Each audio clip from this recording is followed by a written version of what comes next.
Christy Higgins, by the way. I'm glad that, as I just said, that we are here and ready to begin our second webinar for the Health Equity Leadership Institute.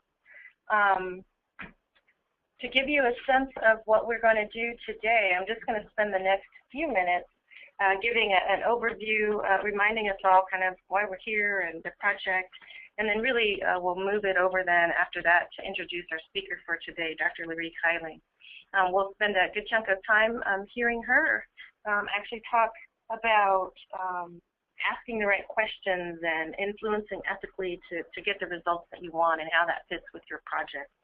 And she will do a great interweaving, I think, of how your initiatives and the work that you are moving forward with, how to continue to do that in a way that results in what it is that you want. So after she is done with her presentation, we'll spend a few minutes as well at the end, just making sure as other questions may have come up related to the project that we respond to those, but also really wanting to make sure then we remind you, talk with you about what the next steps are related to the project. So the technical assistance meetings that we have scheduled and the assignments that we've asked you to complete for next week and that kind of thing. So with that said, I want to just first acknowledge that we have had a few shifts in our CIMH, the HELI, the Health Equity Leadership Team, in terms of who's supporting the project within our staff. And I wanted to make sure that as you may receive emails or have contact with our new staff members that you are aware of who they are and that you'll be looking out for them. And one is Helen Lau, who will be providing a lot of administrative support and program support for us. And then also Sharon Wright, who will also be providing a lot of project management support for us. So I will ask them maybe at the end as we have time to introduce themselves in a little bit more depth as that may make sense, but please keep your eyes and ears open for them. The other thing is, just as a reminder, the whole kind of base or foundation of HELI, of the Health Equity Leadership Institute, really is trying to integrate the different pieces of leadership and your development of skills as it relates to you individually, your work as a team, and your work within your agency or wherever it is that you reside, but also related to measurement and knowing how to and looking at your efforts to reduce disparities and enhance health equity. So what are the strategies and the initiatives that you're going to do and implement related to that, and then how are we going to measure these things and make sure that we're able to speak about and identify how change is happening. So with that, the themes throughout all of the webinars and as the discussions occur, we want to be keeping those things in mind as kind of our ground, recognizing the themes of this institute really are related to empowerment, learning, and results. So how we can kind of shape those things and help those happen for all of us in this shifting and changing world. So with that said, I'm going to stop talking at this point, at least in terms of reminding us why we are here and the change that we are expecting that we will be able to help happen, to shift over to our presenter. So you all have received the email and information inviting you to this presentation and may or may not have had an opportunity to hear Dr. Loree Kiley speak before, but she has a long and extensive history in leadership and organizational effectiveness and has been doing work for over 25 years in the field. And I'm going to not read her very long and extensive bio because that might take me a very long time, but just highlight a few of the things that stand out related to her work. So Dr. Loree Kiley, she's president of the Kiley Group, Organizational Effectiveness Consultants, and she currently serves on faculties of numerous universities, including Duke, USC Solprice School, Thunderbird International Business School, Ivy University in Toronto, Canada, and UCLA in the field of executive leadership and organizational development, and she bridges all four sectors of government, nonprofit, education, and corporate private. She has, as I mentioned, over 25 years of experience doing consulting and facilitating and teaching organizational behavior internationally. so in the U.S., Canada, Europe, South Africa, Australia, and beyond.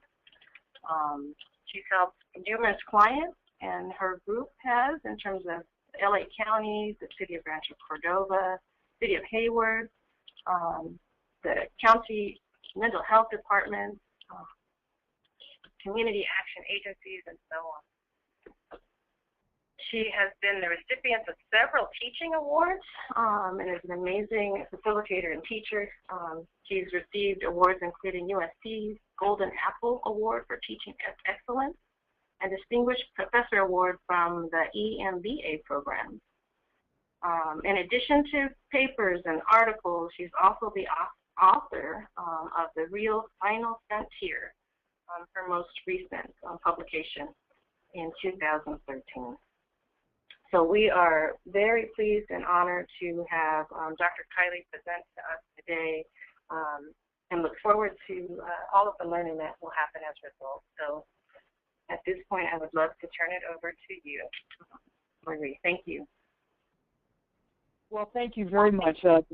I appreciate that. This is Marie, and I'm just checking, make sure everybody can hear me. If you have any trouble, just raise your hands and let us know. Obviously, if the truth is, if you can't hear me, you won't know that. But just raise your hand if you have any comments or questions. And thank you very much, Christy and Christina. We really appreciate the opportunity to be here today.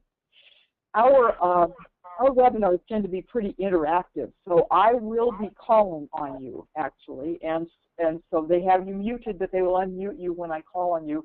Also, if you have any questions that you need to ask, just type them in, raise your hand, anything like that is just fine.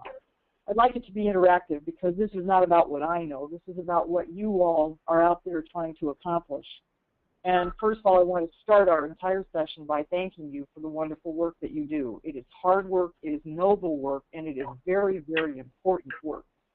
And in this particular stage in history, this particular stage in the world, and this particular stage, of course, in healthcare reform, your job is becoming ever so much more exciting and interesting, and also somewhat undefined. Part of why we're here today, and part of why you're in the Health Equity Leadership Institute, is to try to figure out how are we going to define our future, and how are we going to move forward in terms of not just serving the population, but also solving some of the problems that are out there.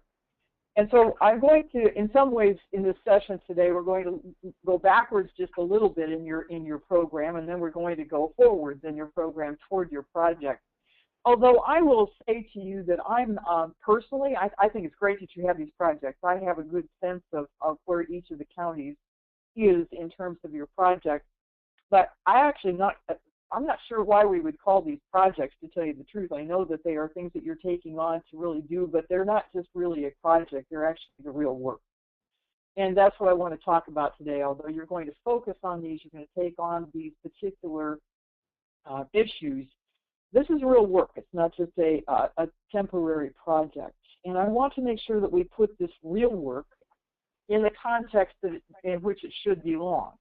So I'm going to ask some tough questions today. Keep in mind that there are no assumptions behind my questions, but part of my job is to ask the really tough questions and make sure that we're thinking it through correctly. And then also give you some tools as you go forward. So please let us know if you have any questions, comments, including if you disagree with something I'm saying. Don't necessarily agree with it just because I'm saying it, or if you disagree, please let us know, because I think the dialogue is more important than me just being a talking head here. Raise your hands to ask questions. I will call on you by county, but I would also love it if when you answer, you tell me who is answering, what's your first name, so I can at least respond to you as an individual person.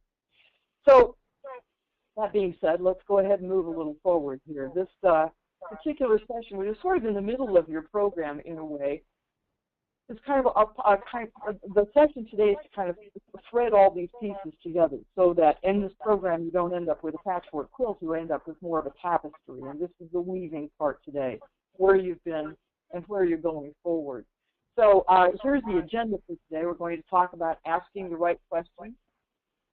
I mean, I'm actually getting a little bit of an echo. I'm not sure if you all are, so just let me know if it's okay. Asking the right questions, We're going to have you do a group discussion inside your own county. And by the way, if you're there by yourself, it's not a problem. I'll ask you the questions and you can actually think them through yourself, even if you're by yourself. And we'll talk about how to move things forward with the process of influence and really trying to influence ethically. I put that in because some of the tools I'm going to talk about are very, very powerful, and I'm really careful about who we teach them to, because they can move things forward, but you want to make sure that we are using them ethically, as opposed to, as well as you see out there frequently, people who can be very, very persuasive about things, even when it's not necessarily the right direction to go. So I will talk to you about the difference between what we call persuasion, which is a kind of amoral way of moving things forward, and what we call suasion, which is actually the more ethical way of moving things forward. And we'll talk a little bit about the difference between the two and how you'll know when you're doing one or the other. And then we'll have another group discussion, and then I'll hand it back to your CIMH staff, and they will talk about the next step. So that's kind of our agenda for the day. And if you remember the session that Anna Estrada did with you, her presentation from June, where she introduced the skills and conditions for collective impact. As I'm sure and I know that she introduced the article too from the Stanford Social Innovation Review article that you read about collective impact and emergence. Fantastic article, probably one of the best written in the last 10 years, I have to say. They have actually nailed it, and if we can even pay attention to some of what they said in there, I think we can make a huge difference. But today we're going to talk about, return to that concept, and we're going to continue to expand your skill set and your mindset as you get deeper into the development of your team initiative. So that's where we are. And most important to me is making sure that I help you think it through and that I'm helping you apply this information. So I would ask as a contract with me today that you make sure that you are applying this information to your own specific world and letting me know if you have questions about how to do that. Because as far as I'm concerned, if you can't apply this to real life, it won't be helpful. And I want to make sure that whatever time we spend today is of help to you. So today's concept, one, is asking the right question. And we're really going to dig down on this one a little bit, talk about, are you actually solving for the right problem? And then secondly, we'll talk about influencing ethically. Are you fully engaging your stakeholders on your collective impact journey? So that's what today is all about. And our objectives for the day, number one is to analyze and to solve for root issues. Number two is to apply critical thinking tools to your team initiatives. Number three is to learn to avoid type 3 errors. Oops, I went too far here, went backwards. And I'll tell you what a type 2 error is. And number four is to assess the key stakeholders involved in the team initiative and determine a plan for engaging involvement and participation. And the last one is to apply various communication and ethical influencing techniques to better engage senior leadership in initiatives. Senior leadership is not the only kind of stakeholder, so we'll be talking about all of the above. And also, I'll say to Christy, I have lost the right-hand side of my screen where I can look at the comments and things, so I'm not sure how to get that back. If you can let me know how to bring that back up on my screen. I'm not sure why it disappeared. So let's take a look at asking the right question. And I'm going to ask you some tough questions because, in fact, a lot of initiatives, a lot of work just in general that we do is based on assumptions rather than questions. And so when we talk about health equity, we want to make sure that we start the entire concept of health equity with a question rather than an assumption. And what I mean by that is essentially what we're talking about here is an assumption states a fact as opposed to a question. So just in terms of health equity, my question to you is, and I'm going to start with this very simple question in the front end here. For each of your counties, I'd like for you to spend a couple minutes thinking about this. If you've got other colleagues that you can talk to in your county, go ahead and do that. But did we start the health equity initiative with an assumption or with a question? Did we start the health equity initiative by saying there is inequity, or did we start it by saying is there inequity? And so I'm going to tell you that starting the entire initiative has to start really with a question. Is there inequity? And I know that seems like a silly, basic, oh my God, of course there is kind of question. But unless we ask the right question, we could go seriously sideways. So I would love for you to ask that question for just a second here and jot down some notes. Is there health inequity in your county? And if there is, how do you know that? And just spend a couple minutes jotting down some notes, and then I'll start calling on your counties. And in the meantime, Christy, can you help me bring up that left-hand side of my screen again?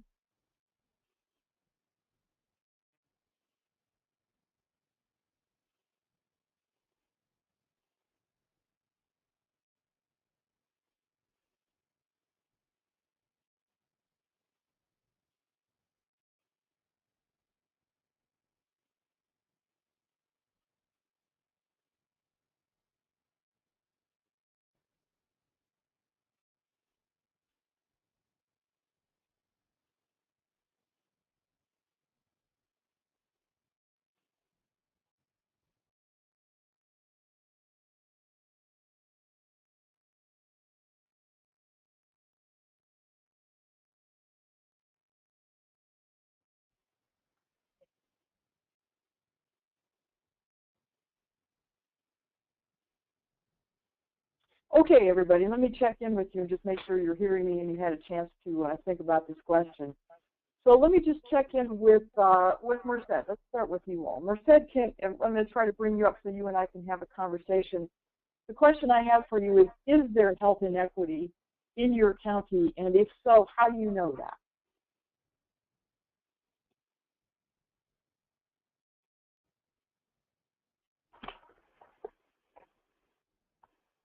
Lorraine, Am I the only one from? I'm sorry, this is Christy. Can you hear us? Hi, Christy. Yes, I can hear you. Can you hear me? Okay, I apologize. We were having some difficulty with our, and I didn't mean to cut you off, I'm sorry, but with our audio piece on this side. So I wanted to take a second to quickly respond to your question, Lorraine. Yeah. So, Lorraine, do you see the orange and the small toolbar on the side with the orange arrow? And microphone Actually, no, the only thing I can see at all on my screen is my slide. Okay, so then somehow I can't help you get your audio controls back or your control panel back.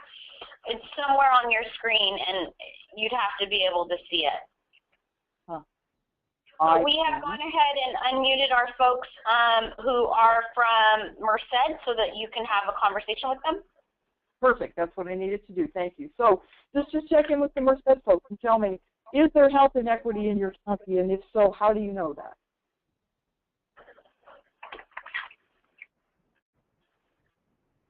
I'm sorry, am I the only one from Merced? You may be. I think you may be. And is this Eric? Yeah, this is Eric. Eric and Pastor Phil. Okay. Can you hear me? Yes, we can hear you both. Okay, all right. I'll let Eric So to the question,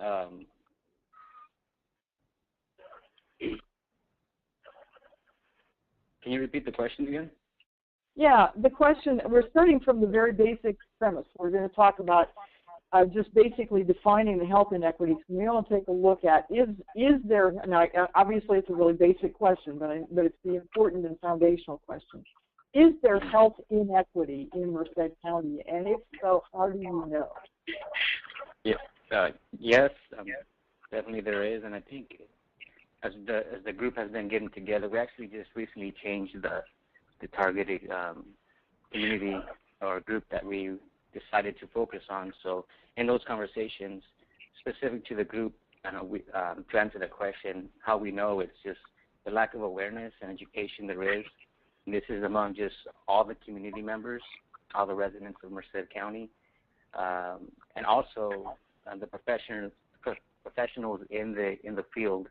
And this is in the different areas of education, social services, just different across the board, just the lack of awareness and education for everyone, and also just the lack of resources to the targeted community. And another is the culture and environment. It's not, I don't think the culture and environment is where it should be in order for this targeted group to be able to to feel comfortable in seeking services or being able to get some of their needs met. That's a great answer. And Pastor Phil, are you on the line too? Can you answer some of that question for Merced?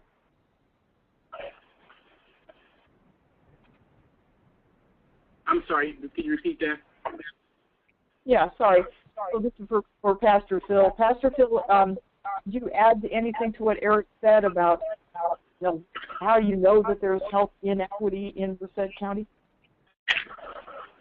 Yes, I would just add the fact that it is an issue that we have discussed and talked about, and we're seeing it throughout our communities. And I know personally, as a pastor in this county, it is a topic that is not discussed in a way that we can reach out to the community, to those that need.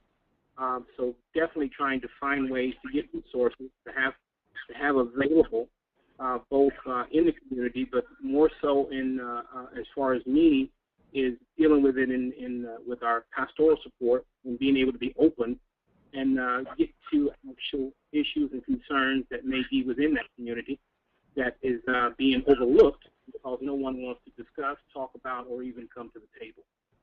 Right. In a way that we can sit down and we can talk and look beyond what our differences are and talk about what is the next step to be able to make your daily living in life a better situation for everyone. Very good answer. Thank you. Now, actually, the answers that you just gave me, well, I'll go to another county or two, and then we'll find these out. Thank you very, very much, Eric and Pastor Phil. I appreciate that. Now let me go to a place that would be very different, for example, than Merced. Let me go to San Francisco and ask you the same question. San Francisco, is there health inequity in your county, and if so, how do you know that? And Lurie, we do have one question from Los Angeles that they was on to add a question. How to identify the right stakeholders and making sure that we have all the necessary folks at the table. So you might be incorporating that later, so I just want to honor that. And let me go ahead and unmute San Francisco. That's great. And yes, I will answer that question later for LA. It's a good question, though. Thank you. Okay, go ahead and unmute it. San Francisco. We identified the health inequity based on the leadership at the Department of Public Health, the Community Behavioral Health Services, and beyond them just asserting no, it's evidenced by different studies and articles and reports that were generated with the community over the past 2 to 5 years. And so we have hard data to support that health inequity, and we have our community members on our Healy team, and they have also verified and adamantly agreed that the health inequity around trauma is happening here in the African American community, and it's a priority issue that we would like to address. This is Nelson, also from San Francisco. I think as Kim just mentioned, one of the key things I think is just the impact of violence and trauma for the population that we're choosing, which is African American population, in contrast to other population or in comparison to other population. I think the impact is much more with the African American community. So I think as Kim just indicated, I think some of the data that we're using really is also around the types of utilization, service utilization folks are using within that community, as opposed to other community, more low cost, high cost, emergency kind of services. I think illustrate, just the impact of health inequity for this population, at least for around trauma and community violence. Great answers. Thank you very, very much, San Francisco. I'm going to circle back to that in just a minute. Very well done. I appreciate that. Let me go then to an area that would be also very different from the two we've already discussed. Like, let's go to, do we have someone there from San Bernardino? Anyone there from San Bernardino who can answer this question? So, okay, hold on one second, and we'll go ahead and get them taken care of. San Bernardino, we have Manuel. Yes. Okay. No, we have, well, we know based on the first place in the based on the statistics, the data. So based in the periodic reports, in ad hoc reports, in surveys, we have also got the perception about the inequities or disparities based on the community leadership, talking in the meetings, talking in the different conference, in the media. So really, we have, especially in our population, in Latino population, African American population, and we have particular groups from TACE or youth people and the LGBTQ that also talk about some kind of issues related with the respective community. So really we have, and we know the point is to focus on that these disparities. No? Excellent, thank you. So these are really good answers, and I pulled from these 3 counties because they are very different from one another. Not that you all aren't different, and I know that the 3 other counties represented. We'll talk to you all about this as well. But I wanted to point out to you a couple of things. First of all, whenever we are moving and trying to change something, and we also need to make sure that it is an improvement, not just change, of course. And it helps us to make sure that we figure out how is it that we know that this needs to be changed. And basically, in the answers that you all gave me, there's the evidence-based piece, which just says we've got statistics, we've got data, we've got actual information and numbers to prove that there is a kind of health inequity here. The other thing is, of course, just basic observation. Those 2 things together tell us why we believe there is something that we need to work on. And I keep pointing this out to you because if you figure out how you know you have an issue, then those are the things you would actually be watching for to see if anything is changing. But it's really important to recognize that in some ways you have to be paying attention to how do we know and how do we know that there is a problem, how will we know when we are fixing it. And we have to be ensuring that we are moving the needle, but that we're also seeing that we're moving the needle.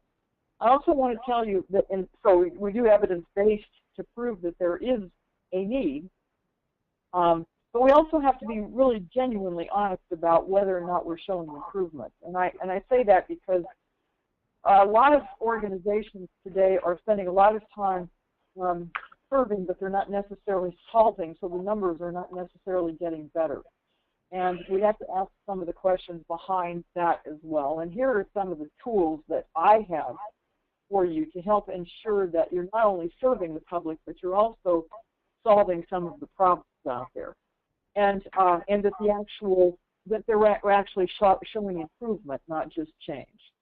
So when we talk about the whole concept, is to revisit the article on collective impact, the rules of interaction that govern collective impact lead to changes in individual and organizational behavior that create an ongoing progression of alignment, discovery, learning, and emergence.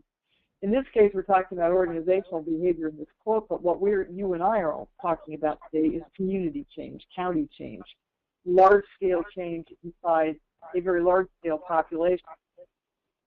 So one of the things that we find that is absolutely critical for ensuring this at all times, whether it's an initiative or just the main purpose and mission for your existence, is to try to create a culture that uses the word why all the time. And you'll also find that if we introduce the word why into a culture, we can make things clarified, we get more meaning, we get more shared understanding and everything else. It's a word that is very, very powerful in an organization. Number one, whenever we are explaining things to people or asking people for things, we need to tell them why. Number two, and whether this is the consumer, the stakeholders, or the general population or our own colleagues, why always has to be a part of the conversation. We have to remember to give the why, and we have to remember that it's okay for people to ask the why. A lot of organizations find that kind of annoying because they think it eats up time or it seems rude or confrontational or whatever else. But if we do not have the answer to the why question or permission to ask the why question, at best we will sub-optimize our outcomes, and at worst we will do exactly the wrong thing. So introducing the word why into a culture changes everything, and it adds up to more likely solving problems rather than just serving the population. So thinking about the word why, take a look at your initiative here. And think about what is your desired outcome with the project or the initiative that you've taken on. What is your desired outcome? And then question why. And it can be a kind of cosmic desired outcome of there's less need out there, it's seriously diminishing the need, or it could be that you just want to serve more people and whatever. What is your desired outcome? What are you aiming toward? How will you know when you have gotten there? And then I want to ask the question, why? Why is that your desired outcome? Now, part of this goes back, and I would tell you that a lot of this was generated years ago by a funny conversation I actually had with Jesse Jackson. And the reason why I was having the conversation with him is sort of a long and pretty funny story why he and I were in the same place at the same time. But I remember having a conversation with him and asking him what he's trying to accomplish with his initiative. And the first thing he came up with was, well, I want to increase awareness. And I said, but why do you want to increase awareness? He said, because I think if people are more aware, they will be more likely to behave appropriately. And I said, so why will awareness drive that appropriate behavior? And what would that appropriate behavior look like? How do you know you don't have it now? And how will you know when you do? And he looked at me and said, I have no idea how to answer those questions. If you don't have an answer to those questions, then you could be spinning your wheels or wasting an awful lot of time not making actual progress. Abraham Lincoln said once that his greatest concern for this country was we were passing off as progress something that really just changed. And that where we are dispensing knowledge, we should be dispensing wisdom. So the basis of what I want to talk to you about today is about wisdom and progress, not just knowledge and change. How can we ensure that things are getting better? And why do we think they're not, or why do we think we need to do what we're doing? So let me just take on some of your county initiatives, and I know some of you are further along than others in terms of initiatives, but let me just call on Santa Barbara. I know Santa Barbara has a project already in mind. So talk to me about your project, Santa Barbara, and let me ask you a few questions about it as we go along, your initiative.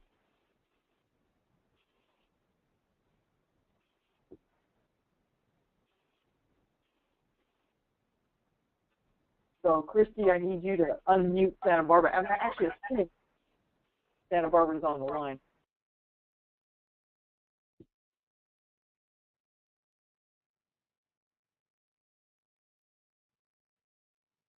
And I'm not getting, so maybe they're having a little trouble with their sound there again. But then let me go to, if we can't get Santa Barbara, let me go to, I know Los Angeles is on the line. I think Sandra. Hey, Sandra, Lorraine? how about you? Yeah. Lorraine, can you hear us? This is CIMH. It's Christy. Hi. Yes? Okay, yeah, we were having some challenges. So part of what we were trying to explain is that although we anticipated a few folks from Santa Barbara would be on the call, they are not present. So okay, that's great. I'll go to LA then. Let me go to Los Angeles. I think Sandra's in Los Angeles. Okay, let me go ahead and unmute. We have actually 3 people from Los Angeles, so I'm going to go ahead and unmute Sandra. I'm going to unmute Melinda Cordero Barcega, and then also going to Vonda Joshi. All Great. 3 are unmuted. Thank you. Okay. So Los Angeles, talk to me about your initiative. It's okay if you're not too far along. I think you're a little ways along anyway. So talk to me about your initiative, and let me ask you a few questions about that. Hi, good morning. This is Sandra. So we've had one meeting. We put together our group, and thank you, Vandana and Melinda, for being on the call along with me. We've had one meeting, and we are entertaining at this time 2 possibilities. We have establish promotores de salud, health promoters with the Latino community. And we would like to see how the promotores de salud model, how efficient it would be in serving other ethnic populations. For example, the Asian Pacific Islander recent immigrant adults ranging between the ages of 26 and 59 and their families, just to see how promotores de salud could work with them in terms of increasing access to our system of care, and by doing that, assisting in reducing disparities. So that is one idea that we have discussed. Another idea is still following the concept of promotores de salud or community workers that outreach to the communities. How could we implement promotores de salud or the like, or other people serving in a similar role, to look at establishment of benefits, and again, increasing accessibility into the system of care. In the backdrop of the ACA coming up next year. So those are the two ideas that we have discussed so far. Okay. So just so if anybody else in LA wants to weigh in on this, I ask these questions, because I'm going to go to a tool called the 5 Levels of Why. And so this tool is extremely helpful if you make sure that you introduce the concept of why into your organization. And as you take a look at making a difference out there, this is a fantastic tool for making sure that we get to the core issue, not necessarily the root cause, but the core issue. So, Sandra, your first one was absolutely great. Tell me again what the first idea is, and let me play with that one a little bit. I'm sorry, I'm hearing some echo. It's hard to hear you clearly. Can you please repeat your question, Doctor? Yes, sorry about that. The first idea that you have for your initiative, can you repeat that one? Applying the concept of promotores de salud to the Asian Pacific Islander population, and specifically looking at recently immigrated adults ranging between the ages of 26 and 59 and their families. Very good. So I'm going to play with that idea for just a second and ask you a few why questions. So, first of all, if you pick, why would you pick the Asian Pacific Islanders in your county, for example? Yes, well, in our county, we track our disparities. We look at penetration rates, retention rates, and we do a lot of trending analysis of the data. And the Asian Pacific Islander is one of those ethnic populations that show disparity in mental health across our 8 service areas. So that is of great interest to us. Great. That's very good. It's a really good example of a good project. Why do you think that particular population shows disparity? There are so many factors involved, and we have our data expert in the call, so at any time, please, Vandana, feel free to chime in. Sure.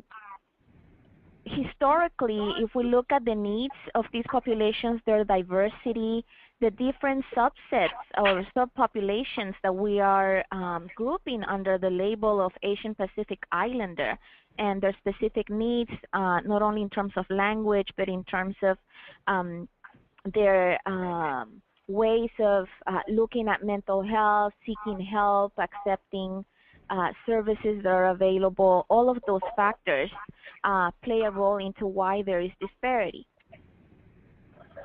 So can I just quickly add that, LA County, as we all mostly know, is the most populous county. So we have a very diverse population, and we have the largest concentration of API population in the country at 2.1 million. Now, there's a lot of diversity within the API population. So any kind of, so what we are seeing actually when Sandra was saying that we do disparity analysis, we look at 2 levels of disparity. One is access issues, how many people are getting into the system, and then the other is services issue, like once they're in the system, how many services are the consumers getting? because both they speak to different types of inequity. Because it's one thing to get into the system, but once you get into the system, then what happens to you? So what we're finding is that historically, as Sandra mentioned, last 3, 4, 5 years, or maybe 6 years, we've been doing this trending analysis. Latino and API population consistently are underserved for access, meaning we don't have, I mean, the difference is substantial. We're talking like 30% penetration rate for Latino and like 18-20% for API and 70-80% for other ethnic populations. So that's the big access issue. And then we'll talk more about the services. And what we're also finding is that the underserved population that who are not getting into the system are receiving higher levels of a number of services in terms of claims. So there may be issues of some groups not getting into the system for cultural stigma issues, whatever they may be, that they don't enter the system early enough, and they may be high utilized. They end up being high utilizers on the other end because they don't get in early enough, and only the very sick get in, or they don't get in soon enough. And so we're looking at that also. So these are really, really great. And this is great. So you've got observation, and you've got evidence-based data, and all of this showing where the disparities are, and then you have to dig down in terms of trying to figure out why those disparities exist. And of course, there could be any number of reasons, but if you don't get to the root cause of that, you won't necessarily know what to solve. One of the things about the 5 levels of why tool is it actually really helps you figure out why things are happening, and then as soon as you get to the root cause, you actually might know how to solve them a little bit better. Which, by the way, comes back to the question that L.A. asked just a little bit ago about who are the stakeholders. So I'll give you a simple little example of the Hmong community that we were working with in one of the large counties in Northern California. Recognizing that when we were working with the pharmacists, for example, the pharmacists have to talk to the patients, as you well know. If people are coming in for prescriptions, pharmacists now have to talk to you. They can't just hide behind that glass door anymore. They legally have to talk to you about the prescription that you're getting. And one of the things that doctors and pharmacists and everybody have to have with their patients, with their customers or consumers, is what's called compliance. A simple little example is if you give people an antibiotic, they have to take the whole thing, not just take it for one day. That's called compliance. Doing and following through completely with the instructions that are given by a healthcare professional. So as an example with the Hmong community, they were trying very hard to figure out how to get compliance, and they simply could not get compliance. So people were showing up with the same problems over and over again, and it was simply because they were not complying with the instructions from the pharmacist. But this goes to the question that Ellie asked me about who are the stakeholders, because in the end here, part of why things don't happen culturally is we've got to figure out who it is that people are listening to.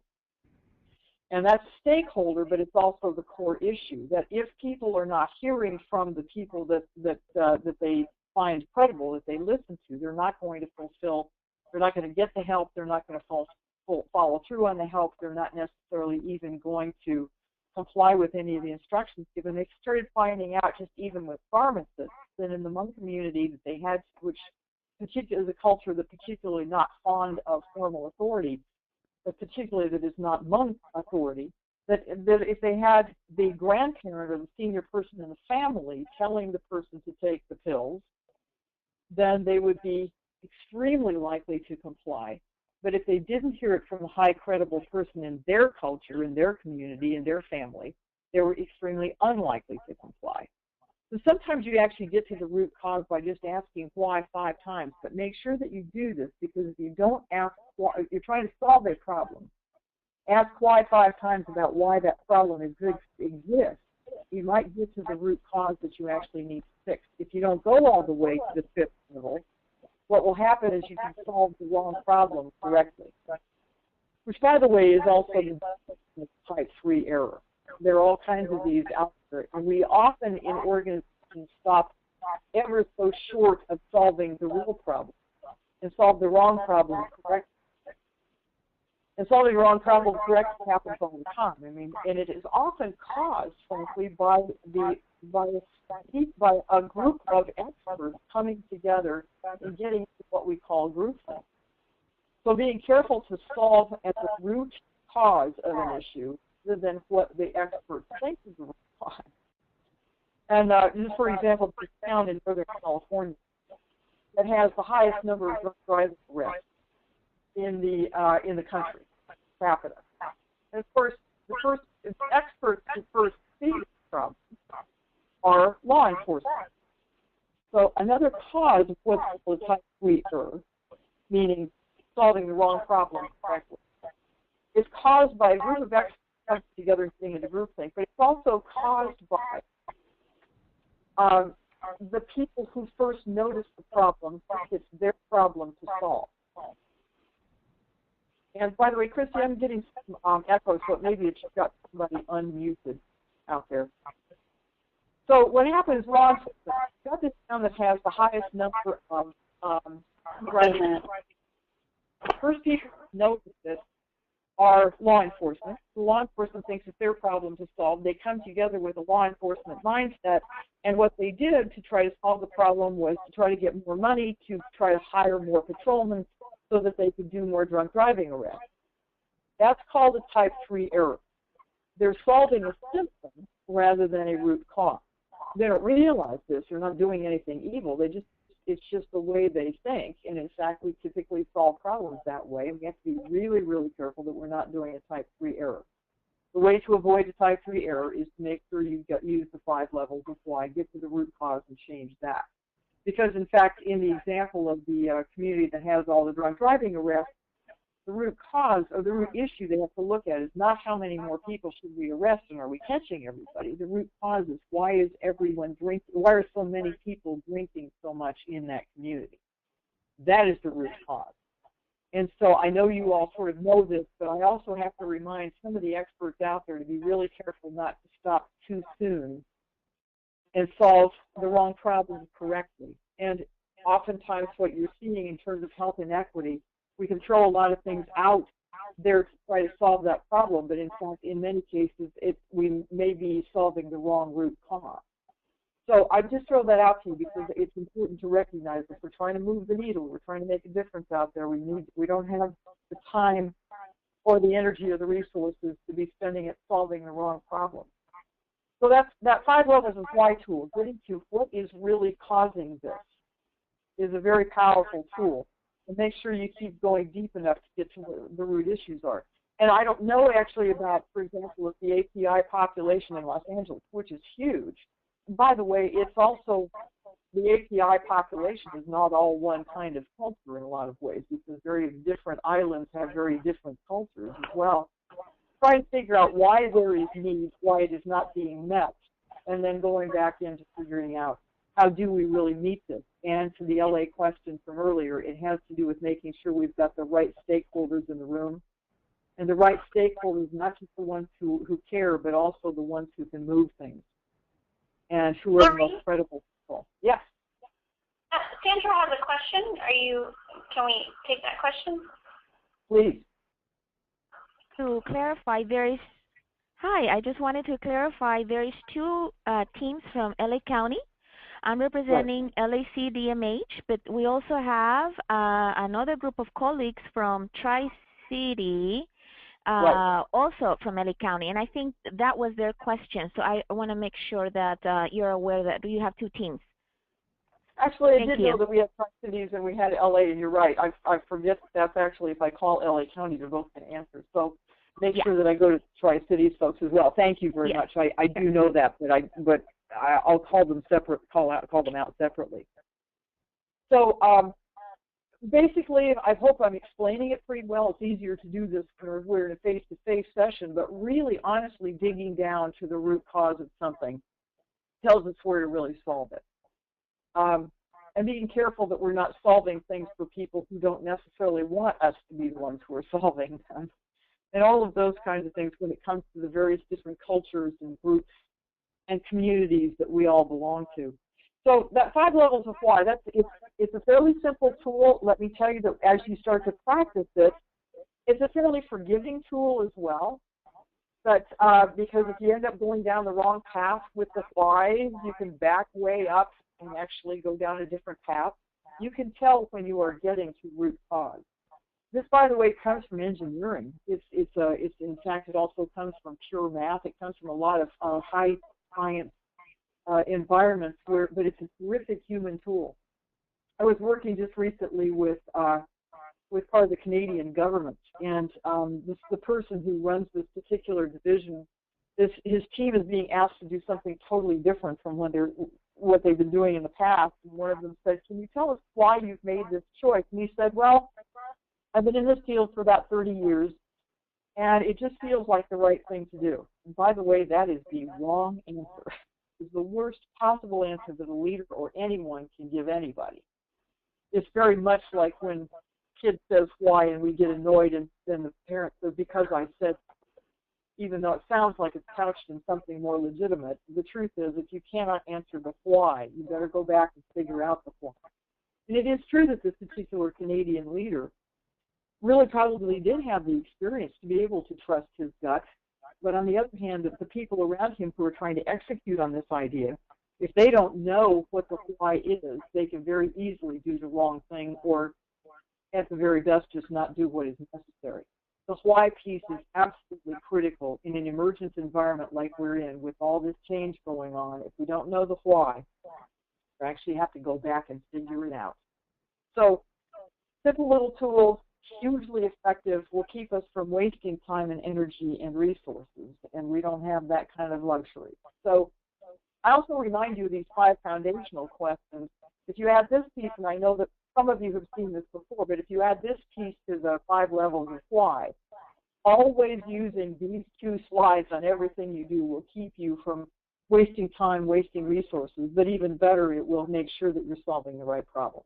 The 5 foundational questions for any group is, why do we exist and for whom? And I was just actually just talking to San Bernardino.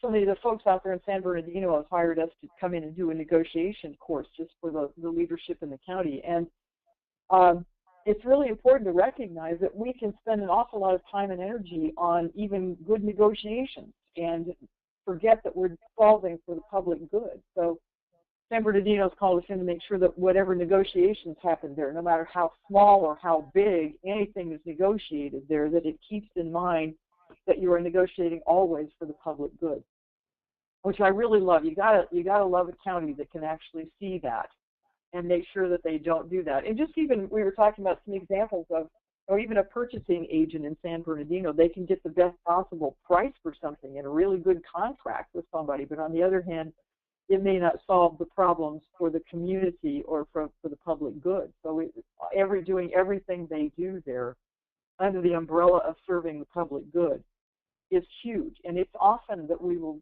spend energy and time and effort on things that really do not add up to serving the people for whom we exist. Really important to keep that in front of us at all times.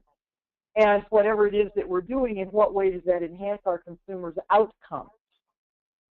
And in what way does this represent improvement over the status quo for our consumers? Improvement, not just serving, but actually solving as much as possible. And, of course, the final one, is it respectful of everybody involved, including all of the internal stakeholders? So those 2 slides, if you always throw them in the discussion, you'll be much less likely to create what we call a type 3 error. I'll give you another example of a type 3 error that is really actually quite frightening, just to let you know how large scale these can be. A few years ago, the federal government funded a study on prisons, because we realized, of course, that we don't have enough prison space for all of the people who are convicted of crimes. We've got a serious cell shortage in our prisons. And, of course, it was the corrections department that actually noticed this first. So they believe that this is their problem to solve. And this is not an accusation. Nobody's doing anything wrong. They just don't realize sometimes we have to up-level the question and figure out why we're doing what we're doing. So the corrections department is the one that first recognizes that there's not enough prison cell shortage. There's a shortage of prison cells. They believe it's their problem to solve. So they go to the federal government and funds a study to try to figure out how many more prisons do we need to build in order to meet the demand in the next 15 to 20 years. They're projecting way far out. Now, of course, you take evidence-based information. And if the trends continue, and they continue to escalate the way they are escalating, and it is predictable that they probably will, and so then we can actually figure out how many more prison cells we would need. Now, how they went about this study, and this is actually a true story, and it's mind-boggling. They went about this study because if you go into a kindergarten, it's a very easy study to do. If you go into a kindergarten, have enough demographic data about the kids in that kindergarten, you can tell which one of those 5-year-olds, it's called profiling, as you well know, but you can tell whichever one of those 5-year-olds will end up in prison by the time they're 18 to 20 years old. But keep in mind, they know the names of these kids and they know their addresses. We're not talking about what percentage of kids. We know exactly which kid. With enough demographic data, we can tell which 5-year-old needs a cell by the time they're 18 to 20 years old. They used this data to try to figure out, and the money behind this study, and the money to build these cells. They're using this money to build cells for those 5-year-olds. Now, that is a massive, enormous scale type 3 error. Because the truth is, if you know which 5-year-old it is, save them now. It's cheap.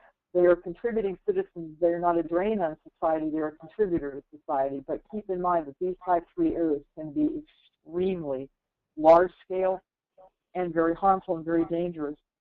But they can, at the worst, but at the best, they're solving the wrong problem. So always keep that in mind, no matter which part of the organization that you're in. We're really making sure we're solving for the right problem. So, and this goes back and fits to what I call the Don Quixote effect. And this is basically the old thing about, are we serving or solving? Are we serving the population? Are we really trying to solve some of these societal problems? There's a great new article that just came out this month in the Stanford Social Innovation Review that talks about when good isn't good enough. And if you haven't read that article, it's, again, one of the best things written in the last 10 years.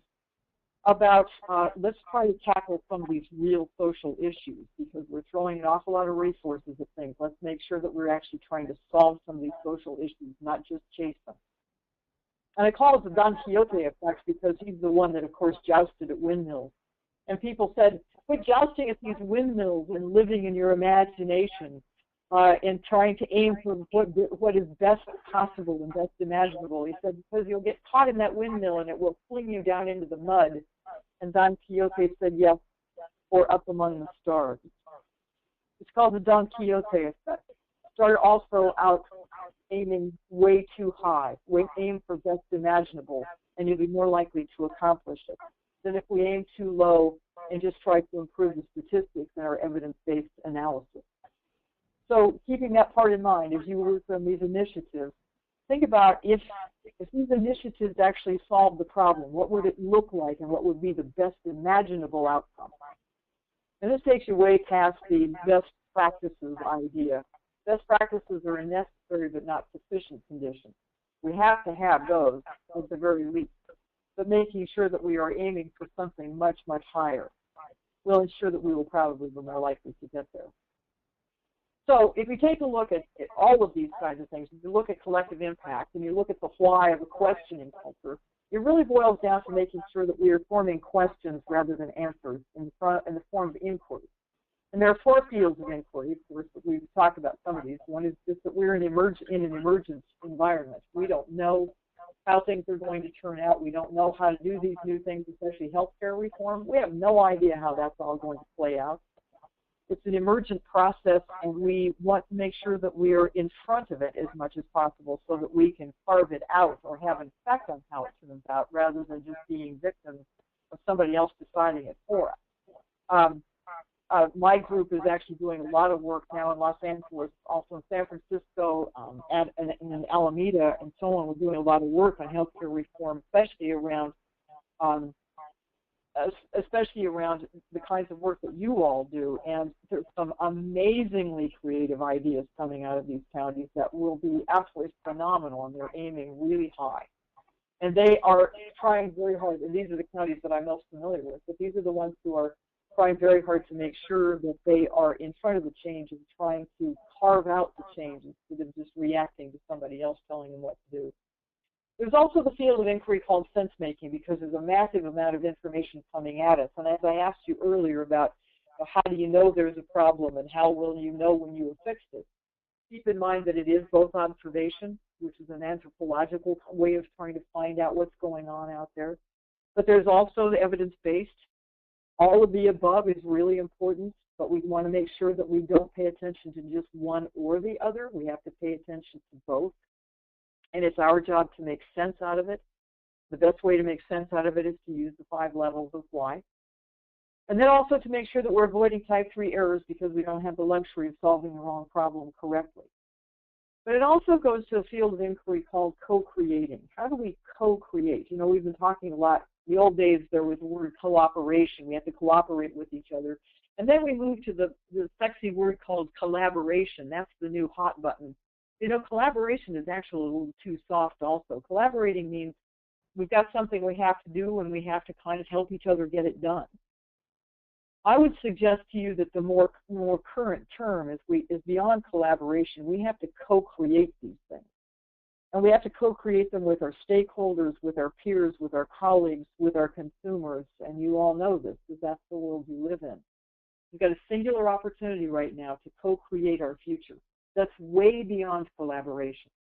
That's actually taking what we know now and creating a whole new world, but doing it so that we're listening to each other, which makes listening one of the most important initiatives.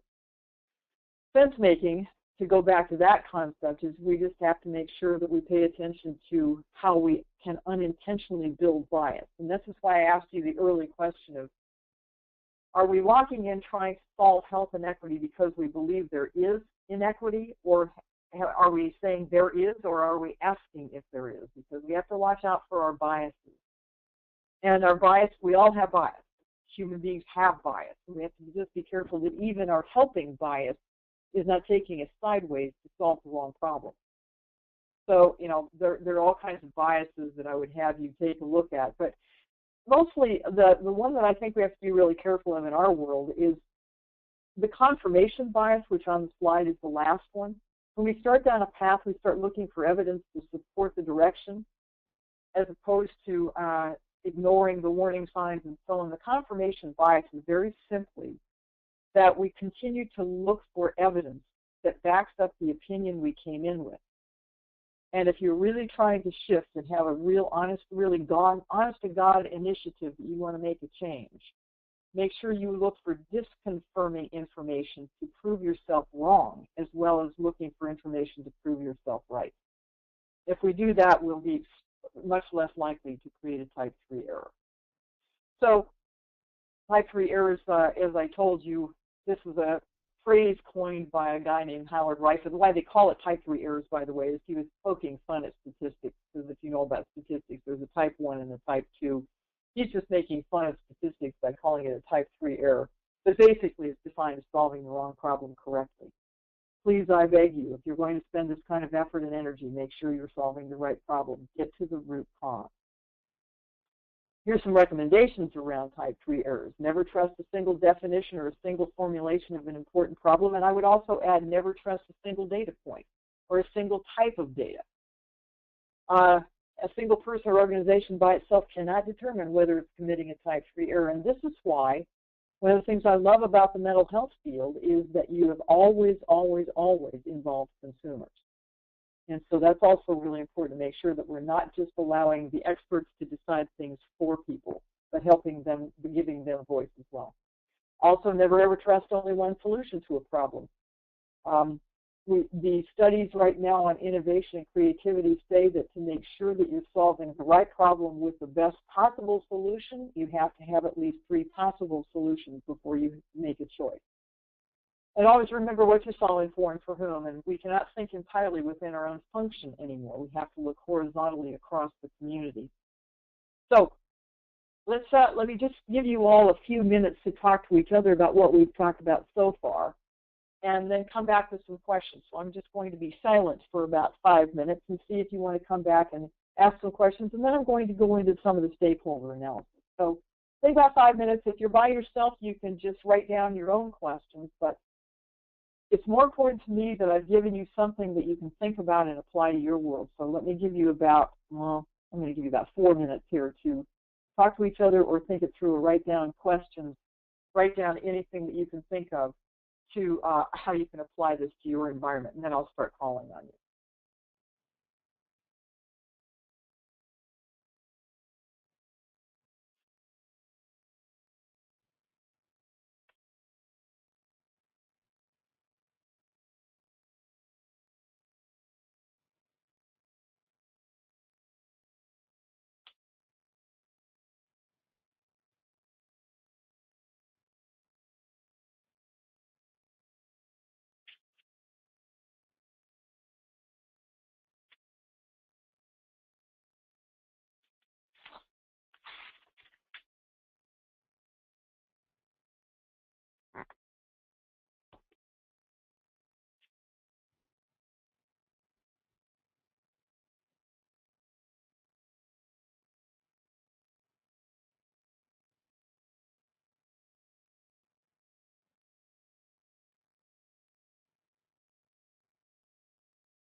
Okay, so I'm going to come back to you now and just I'll call on you by county, and then if you want to raise your hand and I haven't called on you, go ahead and just raise your hand if you've got a question or something.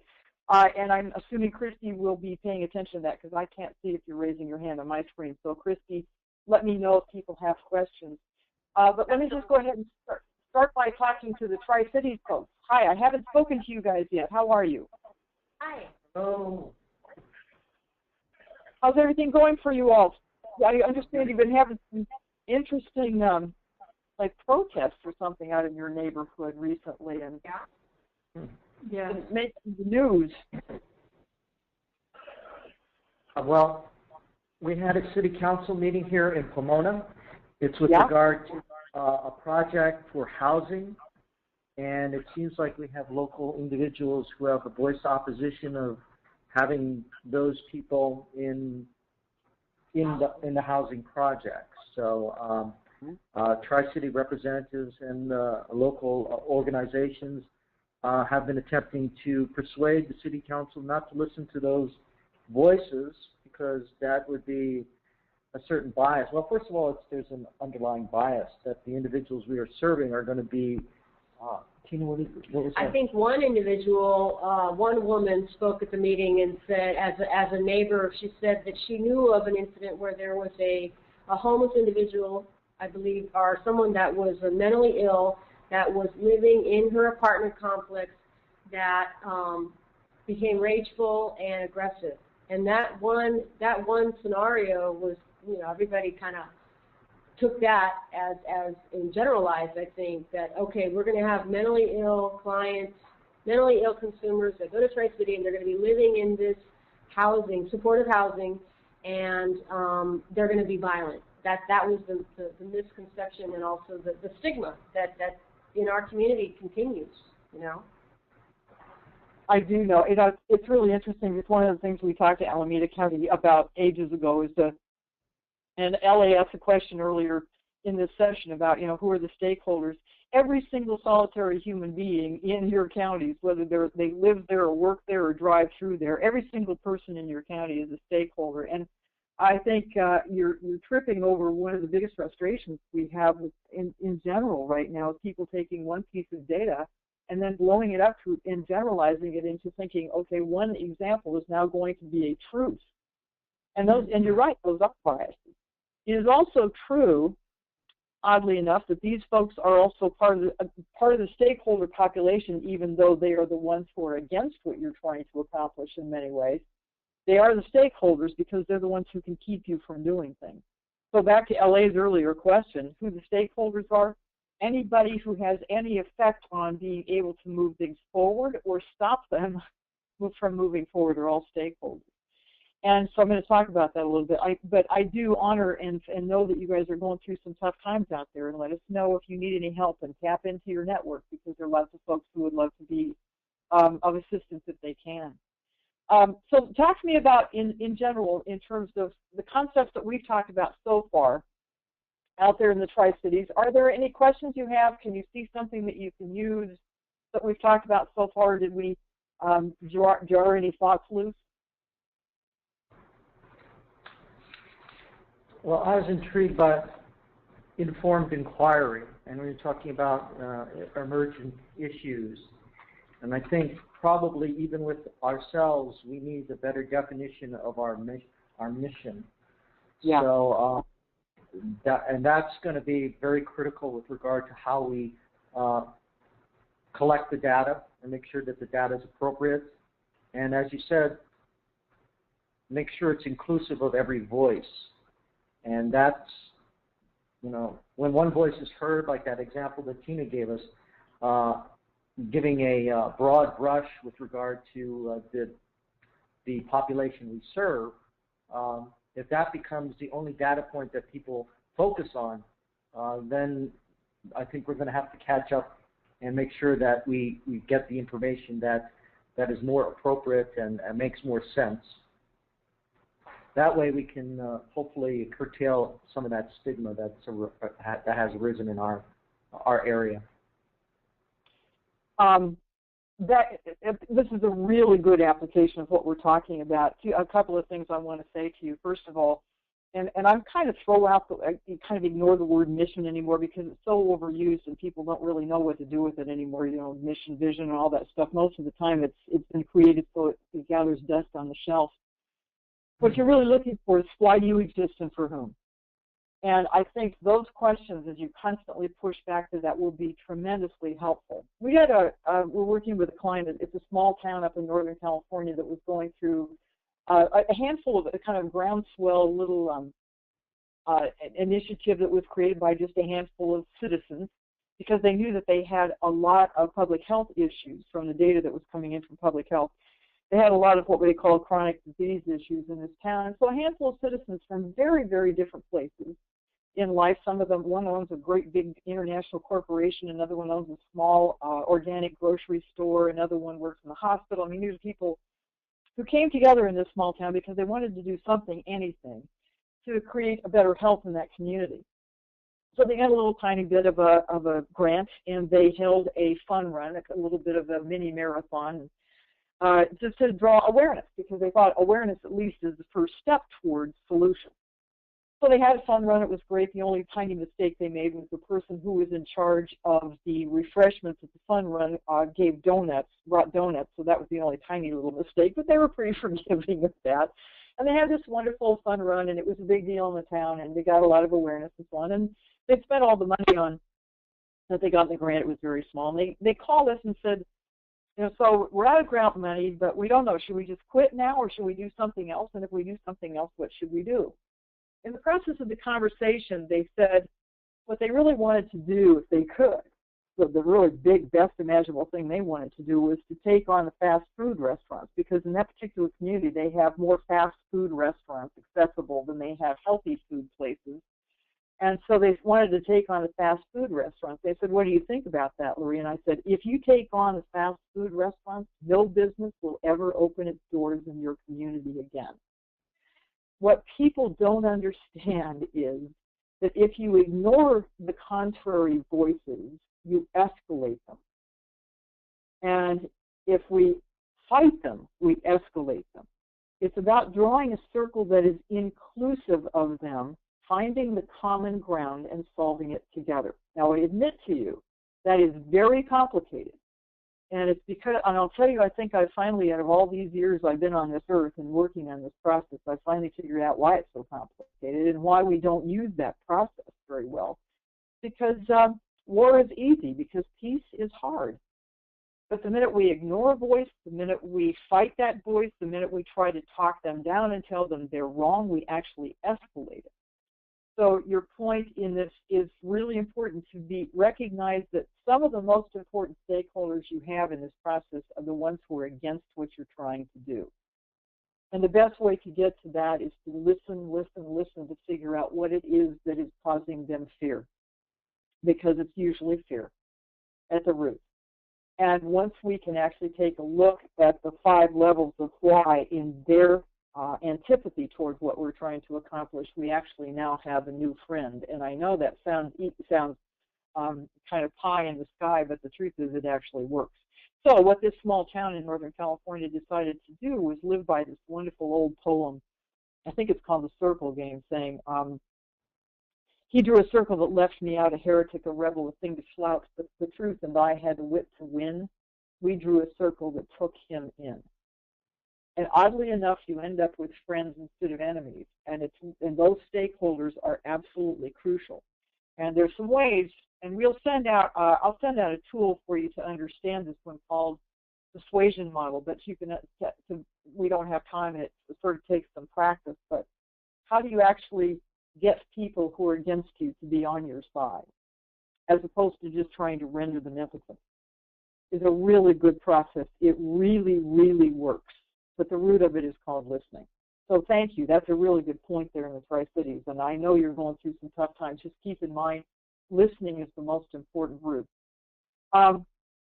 Anybody else out there have a comment or a question that about how you can apply what we've talked about so far?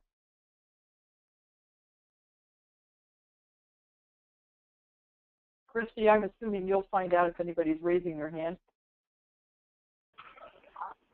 Yes, at this point, there's not any hands raised. Okay, good. So do me a favor and raise your hand if you have you gotten something that you can take back so far. Just raise your hand so Christy can take a look at that, because that's what I care about, is whether or not any of this is something you can use when you go back.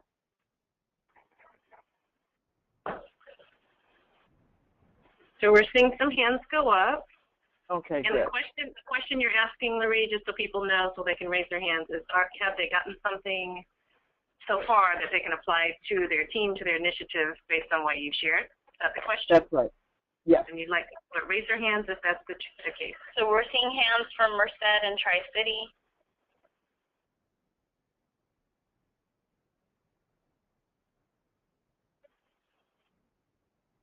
So there may still be some things folks have left to learn, and you still have some slides to get through.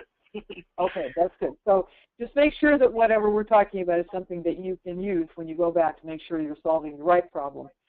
So talking about influencing ethically, then we go to this one and think about influencing ethically. Basically, the definition of ethical influence is very simply giving people informed choice. One of the things that they did in this little town in Northern California was the next initiative that they took on for their own health issues and the public health numbers that they were seeing was they decided to include the fast food restaurants in the process of trying to create better health in the community. As opposed to taking them on, they decided to actually be inclusive of them. So now even the McDonald's, they just said, what's one little thing that you can do to increase and participate in health in this community? And McDonald's said, well, we can give free oranges away on Wednesday. And they said, yay, that's great. So they have now included those that would have been their adversaries, and recognizing that it doesn't matter ultimately what you're saying to folks. What really matters is whether or not they can create meaning from it and have it be meaningful to them. So one of the things I wanted to point out to you in terms of listening being at the root of what we call informed inquiry. But listening is fairly simple, especially when you need to figure out how to respond to somebody who's disagreeing with you. But you want to make sure that you are not necessarily being disagreeable or getting into some kind of debate or some kind of argument. When someone says something that you disagree with, the first thing out of your mouth should be anything that you like about what they said. And for example, if you take about the Tri-Cities example of the woman who's afraid that the housing is now going to be filled with violent people, one thing I like about that is that she is concerned about the safety of the people in that environment. That is something you actually like that she's thinking about. The next step of that process, what you would add is that not everyone in the housing has violent tendencies, and not everyone in the housing actually has mental health issues either, for that matter, because what you're worried about is that one isolated incident may create a stereotype or a stigma for everybody else who would move into the housing. So it's first thing out of your mouth is anything that you like about what they said. The second thing is anything that you would add to your concept. The third one is what you're worried about relating to what they said, and notice this is where you put your disagreement, but it's stated as a disagreement, as a concern rather than a disagreement, so you don't escalate the argument. And then the last piece, which is the best part, is then you hand it back to them and say, so what do you think we could do about that? And be absolutely quiet until they answer the question. And they almost always, no matter how adversarial, almost always will come back with a move in the direction of solving it with you and co-creating the outcome. So if you want, we can actually send you a bigger write-up about this so that you can actually know how to use it. But it's a terrific tool for making sure you can move things forward, particularly with people that you might be in disagreement with. And actually what you're finding here in the bottom line is you're finding common ground. So last piece I want to talk to you about in terms of the stakeholders. So it is a problem because you take on something the size, for example, of Los Angeles, and you've got a lot of stakeholders. And a stakeholder is defined as anyone who can help you forward things or who can keep you from being able to make progress. I mean, those are basically the stakeholders. There's a simpler way to think of it, though, and that is which specific stakeholders' behaviors are you trying to change, and who has their ear? And that's the stakeholder you want to pay attention to. This data and information comes from social movement theory.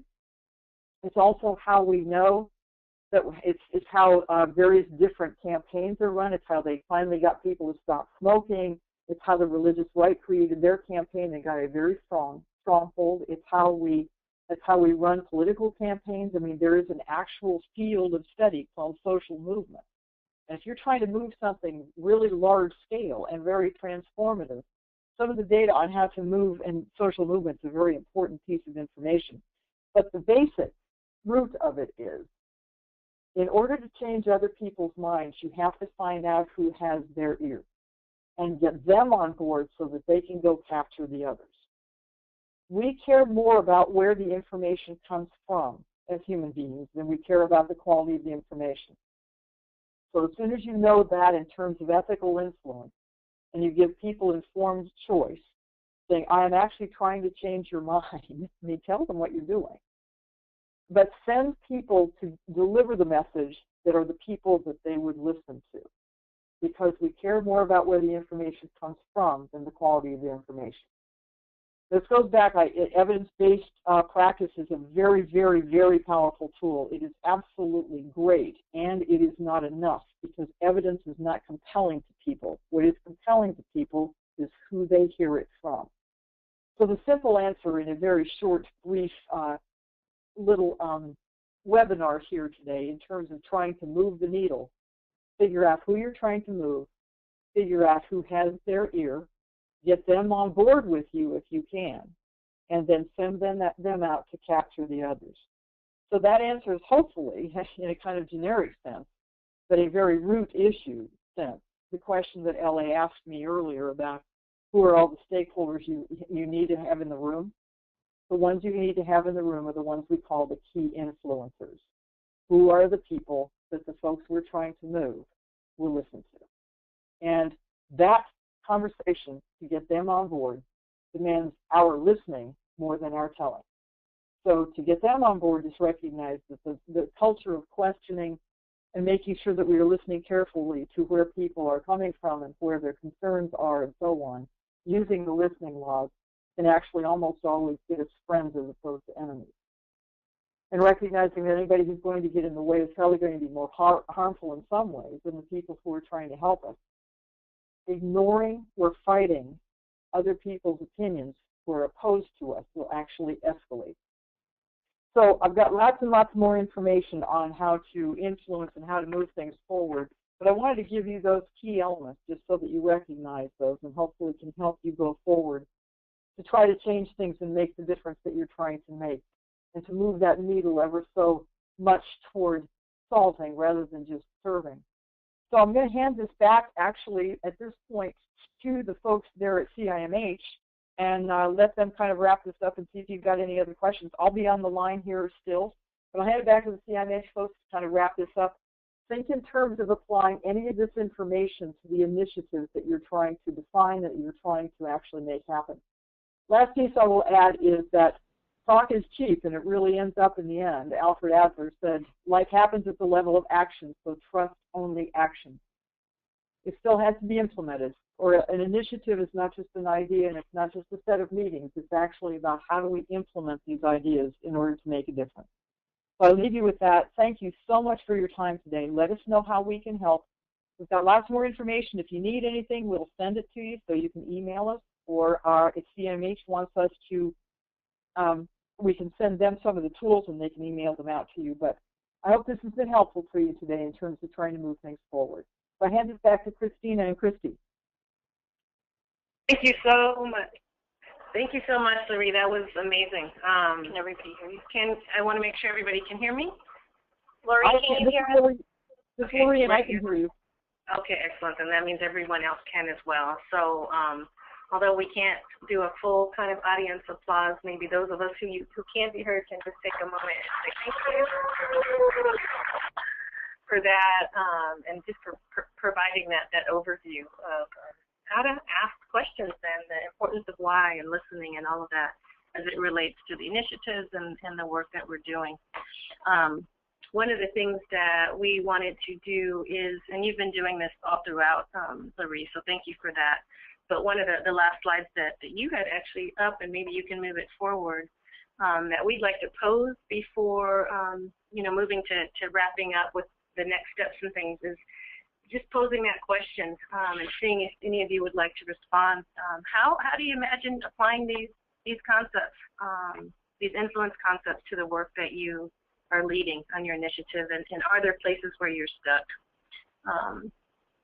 So kind of just want to open that up for a moment to see, since Lori, you didn't ask that, but that is very, I think, related to the next steps for these teams. And so just wanted to open that up and see if anyone would like to respond to that. Are there particular ways that you imagine that you can be applying what you've learned today, and as it relates to kind of the next steps for this project, or are you feeling a bit stuck?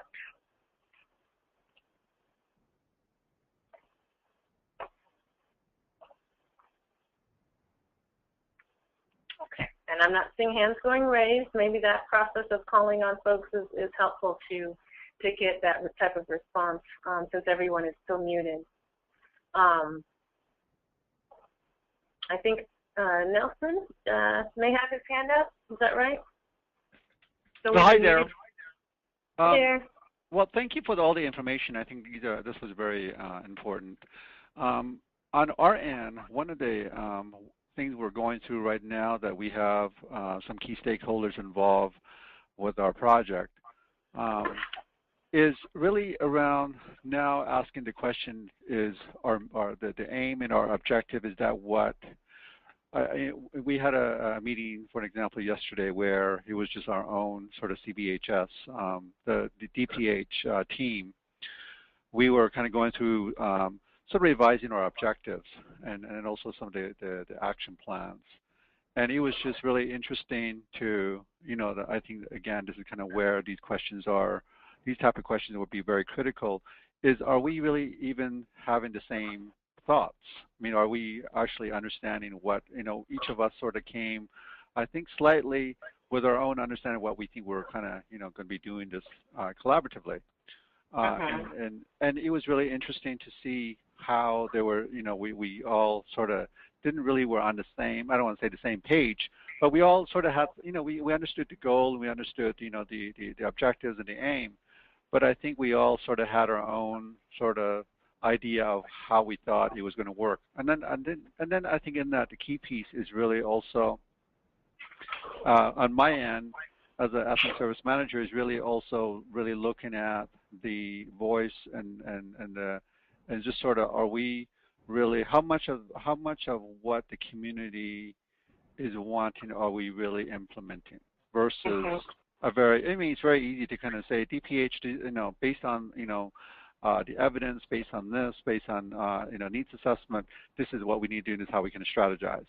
But I think sometimes we, and I think my key piece in my role, what I try to do is try to maintain sort of, going back to the question, giving our stakeholders a question, or, instead of us answering, can you answer, and in this case, obviously we're doing the African American focus, and we're really wanting to look at trauma from either historical trauma or just basically community violence, and really beginning to develop some sort of health literacy around that.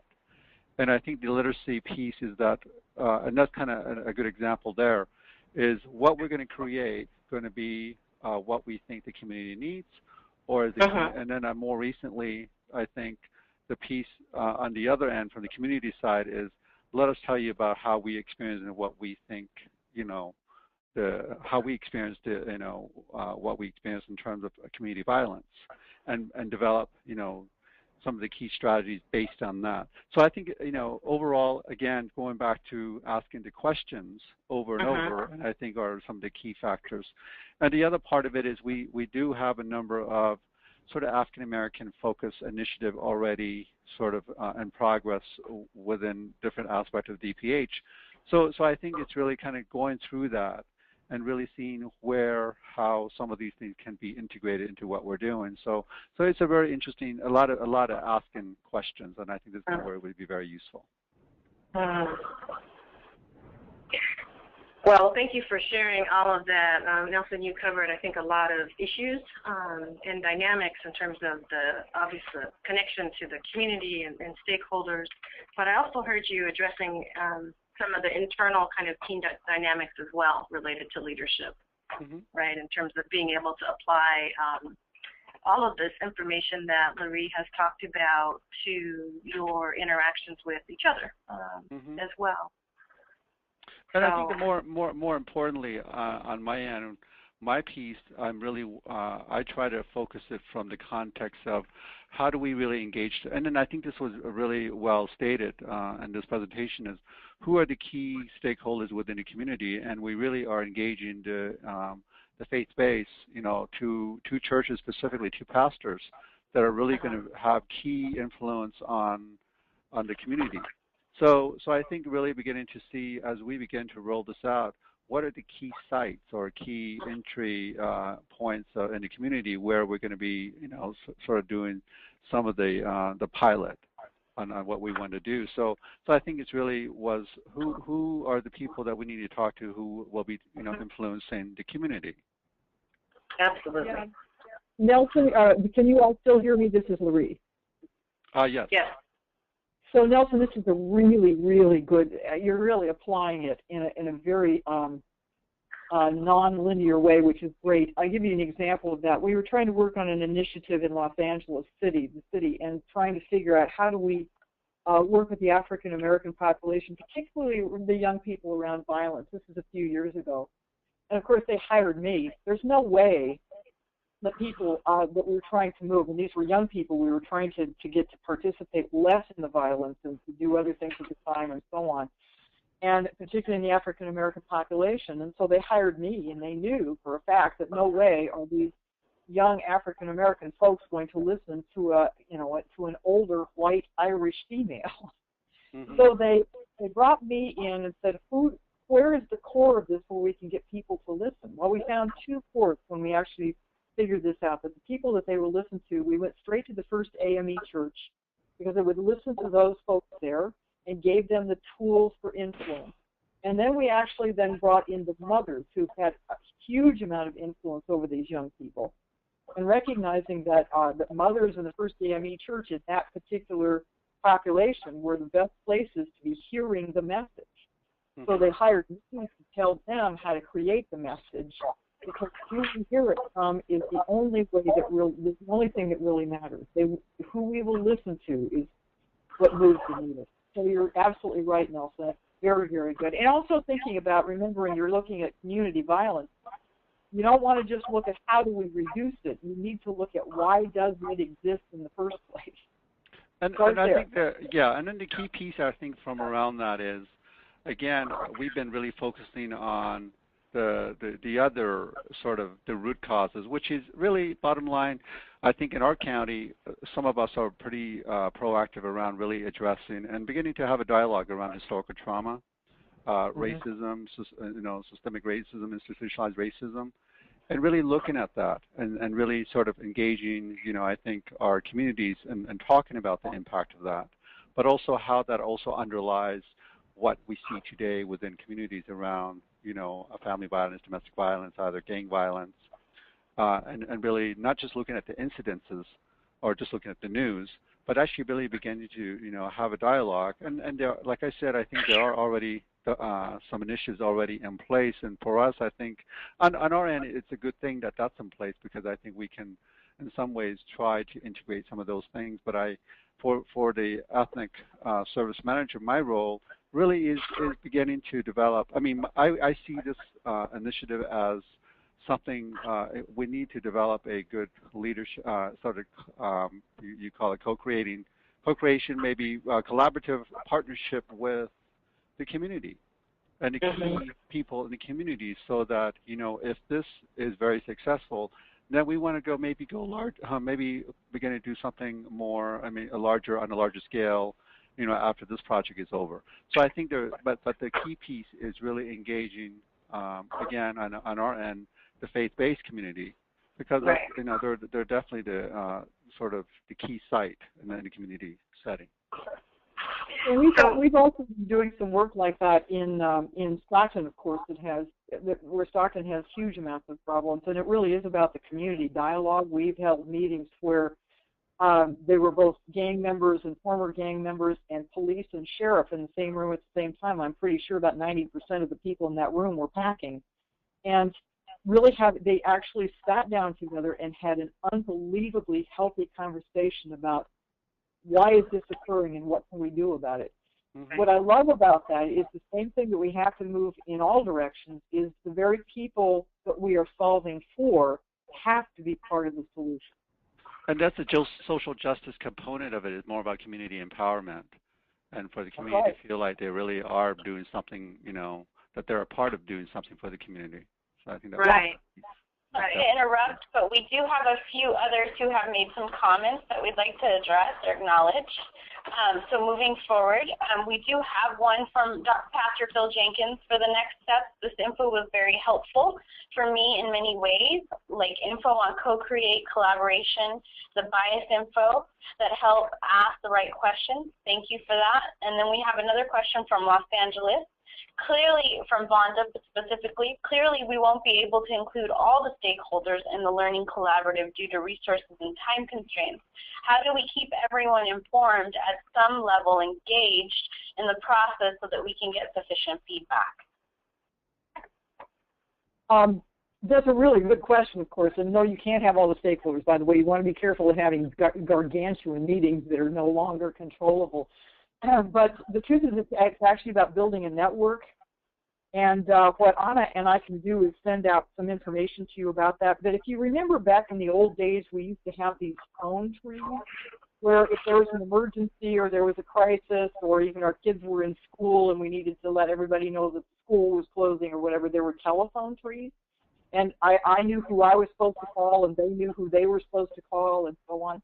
You can actually formally build that network so that you can have the key influences in the room, and whatever is done there or whatever is brought up there, they know exactly who they're supposed to reach out to, and those people know who they're supposed to reach out to. And then the information folds back. You can't see me gesturing, but I'm kind of showing you how to do it with my hands, and you can't see me. Then the people further out there, and the folks also have to answer questions, so they roll those questions or answers back into the hub. This takes actually just a matter of minutes now, not hours and days and weeks. It takes a matter of minutes. And you build a formal network that is done, and you do it intentionally, and then you actually create this kind of old-fashioned phone tree so that you've got the hub people in the room who are representing the other population. They know who they're supposed to call. They know who they're supposed to call. There are questions we need from the larger population at large. When we ask them those questions, they answer it by the internet, by email or whatever, roll all these back in. It's very, very quick. It's an amazing technology, and it doesn't take anything except just being linked to the internet and having email. So, but you have to build that network intentionally. If you don't build it intentionally, it will sort of take on a life of its own, and it can work against you. And so you can actually make that too. So this is Christy. Thank you, Larry, for addressing that. One of the things, too, I wanted to just acknowledge with the teams, and as that has come up related to the size of your teams or having other people who are participating with you, that, one of the things we identified as a staff was ideally we want, and imagine that the teams would be around 6 or 7 people in order to be able to kind of manage some of the dynamics that can come up with larger groups. And just being able to function effectively. And then I wanted to clarify, as I even say that as well, that when we think about some of the resources, the materials, some of the things that we will be doing to support the projects, that our budget allows us to really support team membership at a maximum of 7 people. So one of the things, for example, that we're going to be doing over the next couple of sessions and we'll do for the regional meeting is StrengthFinder's leadership assessment tool, and we will be able to provide for each team 7 kind of books and resource information. So kind of wanted to remind you all about that as well. So, and yet the importance, of course, as we've been talking about, with engaging a larger network and support in the community in doing this work. So I wanted to see if there's anything else that's popping up right now that we need to respond to, and if not, I would like to spend the next few minutes describing the next step. Yeah, there's actually another question, and the other one was, can we have a copy of the PowerPoint? Yes. Like all webinars and materials that we provide in Heli, those will be uploaded onto the Heli website or web page, and we will make those available for you all. In addition to that, this is Riga. In addition to that, Anna and I will put a couple of tools on that website for you too that go into a little more depth, like on the listening laws and the Swaysian model and the networking. That would be great, Louis. I was going to mention you had said that there was other resource materials that you can provide to the teams, and so if you can email and send those to Christina and I, then we can make sure that those do get integrated into the website. The other thing you referred to a couple of times was the article related to collective impact, and that's not something that the participants have had a chance to read. Anna shared that with the CIMH team, and we reviewed that, but the participants have not.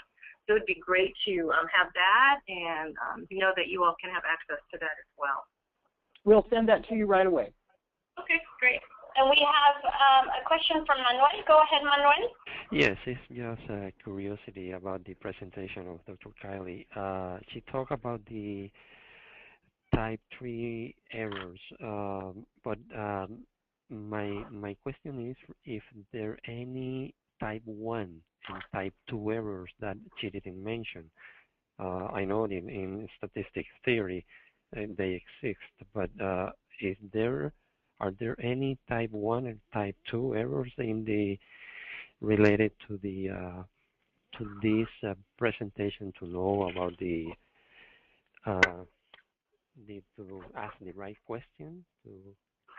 Yeah, I understand, Manuel. Thank you. It's a good question. Actually, the type 1 and type 2 have to do with the null hypothesis more than they have to do with human behavior. That's why I was poking fun at them. Type 1 and type 2 are not necessarily relevant to this conversation, but there is a type 4 that is relevant.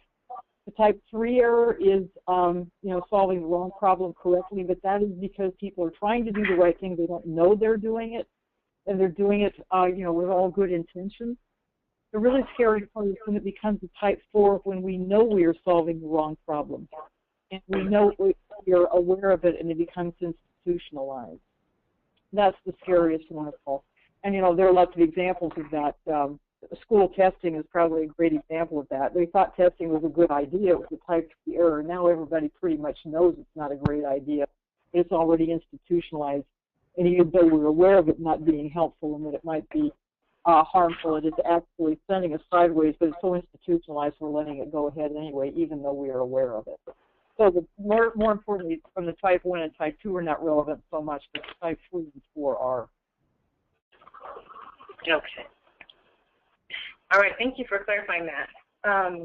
We have about 5 minutes left on this call. I'm aware a couple people had to already get off the call, and so I'm going to take the next few minutes to just talk about next steps related to the project, and then we will be complete for today. Some of this we've already been discussing throughout the call, so it will go relatively quickly. But I did want to remind everyone that the materials from today's webinar, including the recording, we will post to the HELI website. It may be Monday before we're able to get everything up and loaded, but we will put that information there. We also wanted to just acknowledge that there's been some teams that have shifted their membership of kind of who's present on the teams or who's the leads and that kind of thing. I think we have all the information accurate, but if we have any challenges with being able to clarify who's on your team or making sure that people are getting emails, we may be reaching out by phone to clarify, to make sure that this information is getting to everyone. I wanted also to remind folks that our next webinar, webinar number 3, is scheduled for Friday, September 20th from 10 to 12. The focus and topic for that webinar will be on culturally relevant measurement tools for health equity. And Steve Woodbrook will be providing that presentation for us at that time. I wanted to remind folks, too, that during our kickoff, we provided you with a calendar of events. This information is also posted on the website. To invite you to please mark all of these events on your calendars now, because the expectation really is that all the teams and members, as much as possible, we understand sometimes conflicts come up, but that you all participate on the webinars on a regular basis. Another wonderful idea, just to put this out there, I know some teams are doing this, if you are able to gather collectively and participate together, it gives you an opportunity, like we had today, to engage in group discussions and dialogues that may occur during the webinars. But it also may be a strategy for those of you who may be having some challenges with connecting with your teams, to potentially after the webinars use that time to maybe break bread together and eat and meet to keep your progress moving forward. So just as an idea. So our next webinar, as I just mentioned, is September 20th, 10 to 12. We'll post this information on the website. And some of the most important things are that we have scheduled our technical assistance meetings with each of you and your teams. And your leads hopefully have communicated, or we have communicated with you as well in terms of when those are scheduled. We're looking forward to meeting with you, actually starting next week with some of you. And part of that requirement or expectation or assignment that's related to our visits is we need to get some materials from you by Monday related to the project. And so, again, each of you have gotten some emails about that. We spoke with the leads a couple of days ago and to remind them as well. And so those items that we want you, again, collectively to work on, it shouldn't be the lead's responsibility, but the kind of collective things that we want to get on Monday or by the end of the day Monday, emailed to Christina the technical assistance request form or assessment form, and that's an opportunity to really kind of let us know what are things maybe specifically that you need some help or support with related to your initiative. We also want you to submit to us your initiative PowerPoint, and that PowerPoint is kind of gives an overview of at this point, the ideas that you have related to your initiative, so the aims, the objectives, and action plan. And then finally, the action plan itself, the document. What are you doing? Who's doing what? What are some of your plans and intentions related to that? So those things we are wanting via email to be submitted on Monday. And we'll use those to then inform our conversations and our visits with you over the next few weeks. As you all know as well, and we've communicated just to kind of clarify this too, when we do come to do our visits with you, they're scheduled for about 3 hours, and the first couple of hours will be used to be with you and to consult about some of the ideas that you have related to your initiative. And the last hour, we are wanting to invite just 2 folks, someone from your leadership within the county, as well as a community or member or CBO, to be present so that as a team, each of you can present the PowerPoint. So I realize I'm saying that very quickly, but it's also noon, and I know in our conversation with the leads, we had a pretty in-depth conversation about what we were hoping related to the visit. So I'm looking around internally here with the internal CIMH staff that's with me to see if there's anything that I have missed that we need to make sure folks know, since it is now 12 o'clock. No? Okay. Well, we are going to then go ahead and complete our webinar for today. We really want to invite you to take a few minutes to complete the brief evaluation so that we can have a sense of how effective or helpful this may have been for you, and use that to inform us about our next steps. So as usual as well, if you have questions or you need any help or assistance, don't hesitate to send us emails or give us a call so that we can respond to them and provide you with what you need. So a final thank you as well to Dr. Laurie Kiley. We appreciate very much your time and all the information that you shared with us, and look forward to getting the resources that we can also post and share with the participants. So thank you, guys. Thanks, all right. All righty. Take care, everyone. Don't end the webinar. Don't.